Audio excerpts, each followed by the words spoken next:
نحمده ونصلي على رسوله الكريم اما بعد فاعوذ بالله من الشیطان الرجیم بسم اللہ الرحمن الرحیم۔ معزز سامعین حضرات، حضرت عمر رضی اللہ تعالیٰ عنہ کے فضائل اور اس کے عدل و انصاف کے متعلق اور اس کے فضائل کے متعلق کچھ باتیں چل رہی تھی۔ آج میں آپ کو ایک بار پھر حضرت عمر رضی اللہ تعالیٰ عنہ کے بارے میں، اس قاصد کے بارے میں ایک واقعہ سناؤں گا جو حضرت عمر رضی اللہ تعالیٰ عنہ مدینہ شریف میں تھے کہ روم کے بادشاہ نے حضرت عمر رضی اللہ تعالیٰ عنہ کے ہاں اپنا قاصد بھیجا۔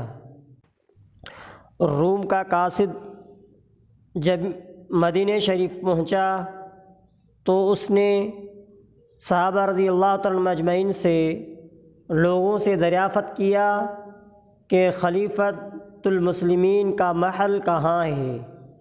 تو یہ سن کر لوگ حیران رہ گئے، کیا خلیفے کا کوئی محل ہوتا ہے؟ وہ تو ہمارا خلیفہ ہے، وہ کہیں کسی مسجد میں ہوگا، وہ اپنے کام میں ہوگا۔ یہ سن کر قاصد حیران رہ گیا کہ اتنی بڑی ہستی جس کا نام دنیا سنتے ہی کانپ جاتی ہے، جس کا اتنا بڑا نام کہ نام عجب و عرب، کیسر و کسریٰ کے شہنشاہ بھی کانپ جاتے ہیں، ان کے محل نہیں ہے۔ آخرکار روم کے خلیفے کو مسجد میں لایا گیا اور اس کو یہ بتلایا گیا کہ یہ خلیفۃ المسلمین حکومت کے معاملہ حل کر رہے ہیں، جب تک یہ خلیفہ یہاں بیٹھے رہیں گے اور حکومت کے معاملات حل کرتے رہتے ہیں، اور وہاں ہی مسجد میں فرش پر آرام کر لیتے ہیں۔ اس قاصد نے مسجد میں داخل ہونے کی اجازت طلب کی۔ حضرت عمر رضی اللہ تعالیٰ عنہ کی طرف سے اس کو اجازت دی گئی اور قاصد آگے بڑھا اور اس نے کہا، میں روم سے آیا ہوں، روم کے سلطنت کی طرف سے قاصد بن کر آیا ہوں۔ روم کے شہنشاہ نے تمہارے ہاں کچھ تحائف بھیجا ہے، یعنی تحفہ بھیجا ہے۔ اس کے بعد روم کے قاصد نے ایک صندوق سامان کی بھری ہوئی نکالی، جس میں قیمتی ہیرے اور جواہر سے وہ صندوق بھری ہوئی تھی۔ خلیفے نے جلدی کی اس صندوق کو ہیروں والی اور جو جواہر سے بھری ہوئی تھی بیت المال میں جمع کروایا۔ حکم دیا کہ اس کو بیت المال میں جمع کرو۔ اس کے بعد قاصد نے ایک خوبصورت نوکرانی خلیفے کے خدمت میں پیش کی۔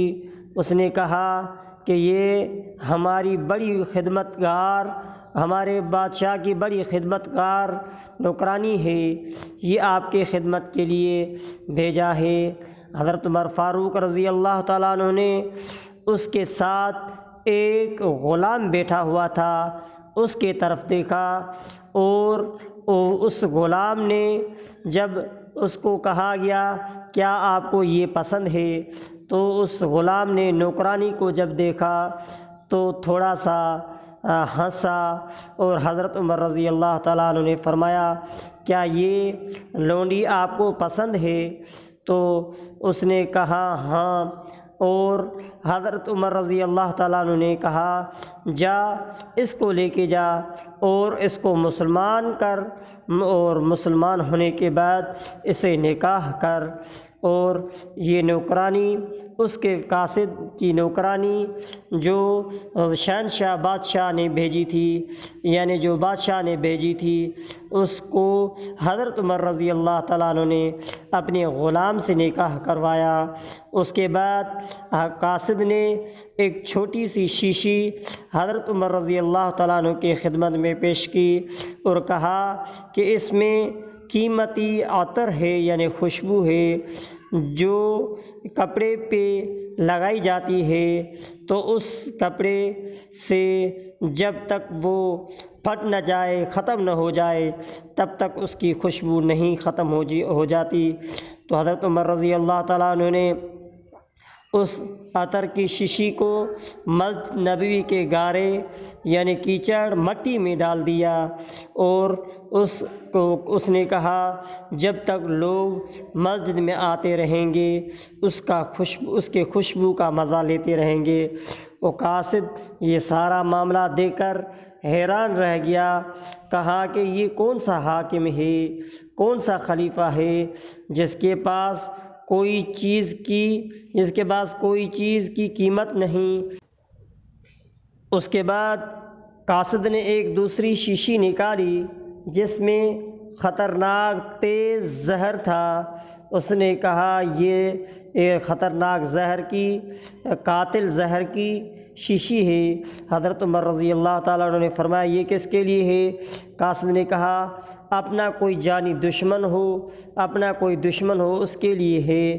تو حضرت عمر رضی اللہ تعالیٰ عنہ نے کہا میرا کوئی بھی دشمن نہیں، اور اس شیشی کو بعض کہتے ہیں کہ حضرت عمر رضی اللہ تعالیٰ عنہ نے اس کا ڈھکن کھول کے پی لیا تھا، اور حضرت عمر رضی اللہ بعض کہتے ہیں کہ نہیں، حضرت عمر رضی اللہ تعالیٰ عنہ نے فرمایا میرا کوئی دشمن نہیں، چلو آپ تحفے کے طور پر لے کر آئے ہو تو میں اس کو قبول کر لیتا ہوں۔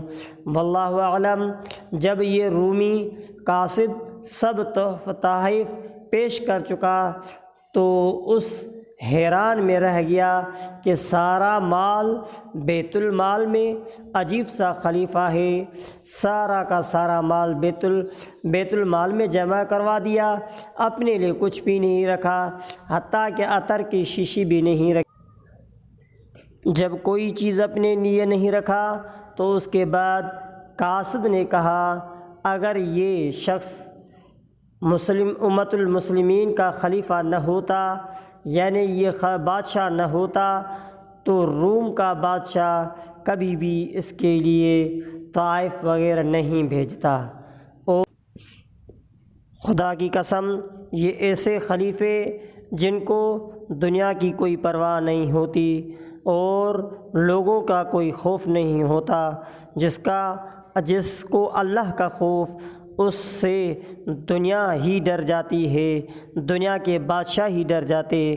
یہ زمین پہ لیٹنے والے، یہ اپنے ہاتھوں سے مزدوری کر کے اپنے پیٹ پالنے والے، یہ جوتی پھٹی ہوئی، کپڑے پھٹے ہوئے ہونے والے خلیفے، یہ دیکھ کر روم کا قاصد بھی اسی وقت صدق کے دل سے ایمان لا کر مسلمان بن گیا۔ اس نے کہا اگر پوری دنیا میں ایسے سچے خلیفے جو اپنے پیٹ کے لیے بھی اپنے ہاتھوں سے مزدوری کر کے اور رعیت کا خیال رکھنے والا اور سچار ایماندار خلیفہ اگر دنیا میں ہوتے تو پوری دنیا میں آج امن و امان ہوتا۔ تو دعا اللہ تبارک و تعالیٰ سے ہم نے جو کہا قبول مقبول فرمائے، اور صحابہ رضی اللہ تعالیٰ مجمعین کے زندگی کے طریقے پر ہمیں بھی زندگی گزارنے کی توفیق عطا فرمائے۔ وآخر دعوانا ان الحمدللہ رب العالمین۔